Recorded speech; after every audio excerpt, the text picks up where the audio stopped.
চিন্তা করে আইন করে সেই ক্ষতিপূরণ আদায় করার জন্য আইন করতে হবে। পোশাকের দামের সাথে আমাদের এই জলবায়ুর পরিবর্তন, আমাদের পরিবেশের যে ক্ষতি হবে তার জন্য তাদের কাছ থেকে ক্ষতিপূরণ নেয়ার দাবি করে আমি আমার বক্তব্য শেষ করছি। সবাইকে ধন্যবাদ।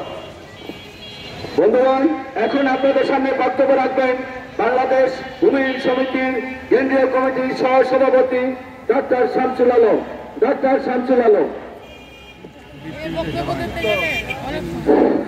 সংগ্রামী সাথী বন্ধুগণ, সভাপতি পুঁজিবাদ মানুষকে যেমন উন্নতি করেছে, পুঁজিবাদ মানুষের পতনের জন্য এক নতুন অবনব ব্যবস্থা করেছে।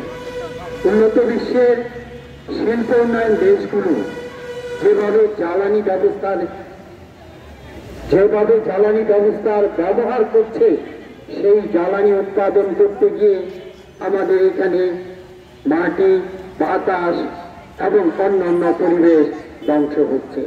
শিল্পের এই উন্নতির ফলে উন্নত দেশগুলো প্রচুর পরিমাণ বৈদেশিক মুদ্রা আয় করে তাদের দেশের অবস্থা উন্নতি করছে। আমাদের দেশগুলো দরিদ্র থেকে দরিদ্র হচ্ছে।